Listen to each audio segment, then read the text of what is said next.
Assalamualaikum warahmatullahi wabarakatuh. Selamat pagi anak-anak, salam sehat dan bahagia. Semoga anak-anak dan kita semuanya selalu dalam lindungan Allah SWT. Sehingga pada situasi pandemi COVID-19 ini, anak-anak semuanya selalu diberikan keselamatan oleh Allah SWT. Baik anak-anak, berjumpa kembali dengan saya Pak Musli dan teman kalian Kak Syakila. yang namanya Kak Syakila. Mari kita belajar bersama-sama.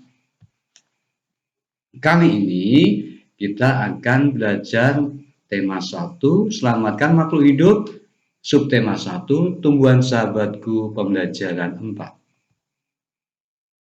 Sebelum materi Pak Guru sampaikan, baik kita sampaikan dulu tujuan pembelajarannya. 1. Melalui pengamatan tayangan video pembelajaran, siswa dapat 1. Menyebutkan manfaat tumbuhan bagi manusia dan hewan. 2. Menjelaskan cara merawat atau melestarikan tumbuhan. Yang ketiga, menentukan ide pokok pada suatu bacaan dengan benar.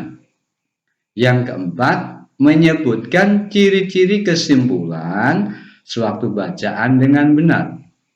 Yang kelima, membuat kesimpulan suatu bacaan dengan benar. Yang keenam, menyebutkan nilai dalam kelima sila dalam Pancasila dengan benar. Yang ketujuh, menerapkan nilai-nilai dalam Pancasila dalam kehidupan sehari-hari. Baik anak-anak, kita masuk pada pembelajaran 4. Pada pembelajaran sebelumnya, tentunya anak-anak masih ingat Allah SWT, Tuhan Yang Maha Esa ini telah menciptakan alam semesta ini semuanya untuk kepentingan manusia utamanya dan kepada hewan pula. Nah, salah satunya Allah atau Tuhan Yang Maha Esa itu menciptakan tumbuhan semuanya untuk kepentingan manusia, hewan, dan makhluk hidup lainnya. Nah, pada pembelajaran yang lalu Pak Guru sudah sampaikan banyak sekali manfaat tumbuhan itu bagi manusia dan hewan. Coba perhatikan gambar yang di samping itu, ada tumbuhan. Nah, tumbuhan ini salah satu manfaatnya menghasilkan oksigen atau O2 yang dipergunakan atau digunakan oleh manusia dan hewan ini untuk bernapas. Nah, ketika bernapas, manusia dan hewan ini mengeluarkan karbon dioksida atau CO2. Nah, ini kembali digunakan oleh tumbuhan atau sangat dibutuhkan tumbuhan untuk melakukan fotosintesis. Nah, hal ini selalu berkesinambungan, artinya terjadi siklus oksigen, sehingga ketika semuanya terjadi, ketika masih ada tumbuhan, insya Allah kehidupan di bumi ini akan tetap berlangsung. Nah, ini peta konsepnya manfaat tumbuhan bagi makhluk hidup lainnya. Coba Mbak Sakila, coba kira-kira apa yang manfaatnya? Manfaat tumbuhan. 1. Penghasil sumber makanan. 2. Sebagai tanaman obat. Ketiga, penghasil oksigen. Keempat, menetralkan karbon dioksida.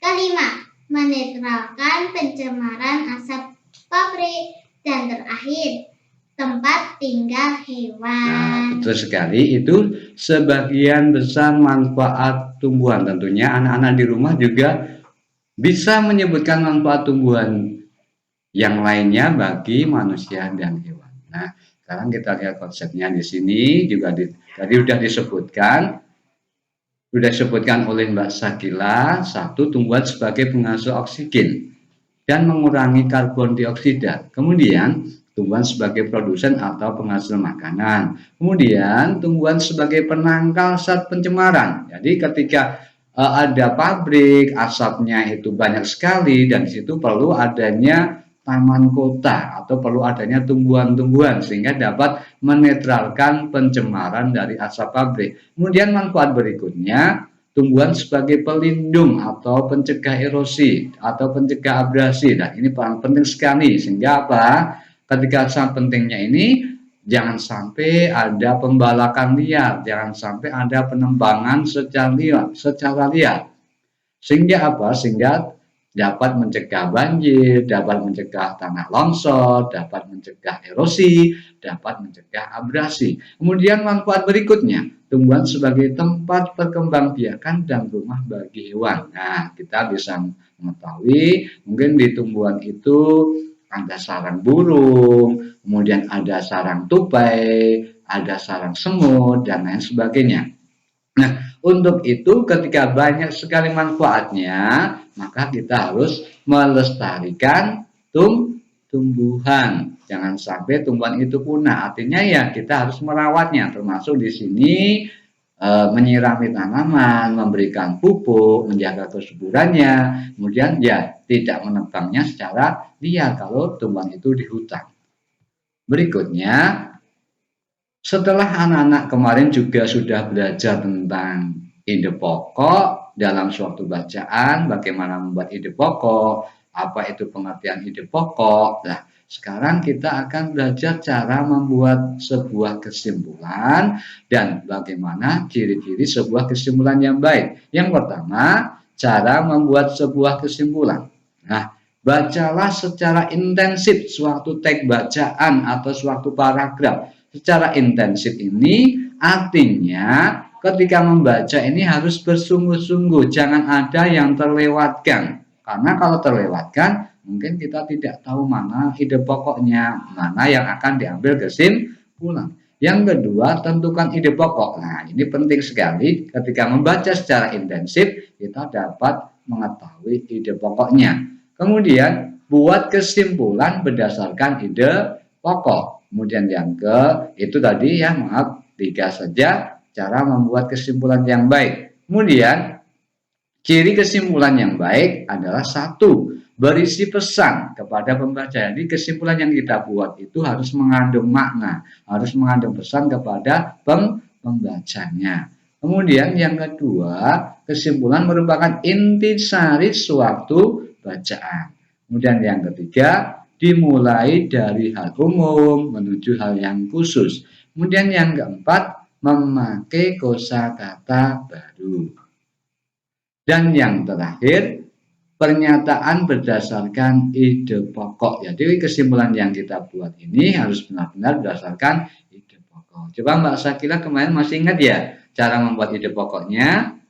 Masih ingat tidak? Masih. Nah, jadi ide pokok itu kadangkala di depan, kadangkala di belakang. Kalau di depan namanya paragraf deduktif. Kalau di belakang namanya paragraf induktif. Nah, setelah tahu ide pokoknya, maka anak-anak bisa membuat sebuah kesimpulan yang baik. Nah, ini contoh sebuah kesimpulan kemarin paragraf 1. Nah, dalam paragraf 1 kemarin, anak-anak sudah menentukan ide pokoknya, yaitu jagung merupakan salah satu makanan pokok masyarakat Indonesia. Maka kesimpulannya adalah jagung sangat penting di Indonesia. Kenapa? Sebagai makanan pokok. Ini terutama pada masyarakat Madura. Kemudian contoh yang berikutnya, paragraf 2, ide pokoknya, pembiakan jagung dimulai saat bijinya ditanam. Nah, kesimpulannya jagung berkembang biak dengan biji. Nah, dengan seperti ini, dengan cara anak-anak menentukan ide pokok, maka anak-anak bisa membuat sebuah kesimpulan yang baik.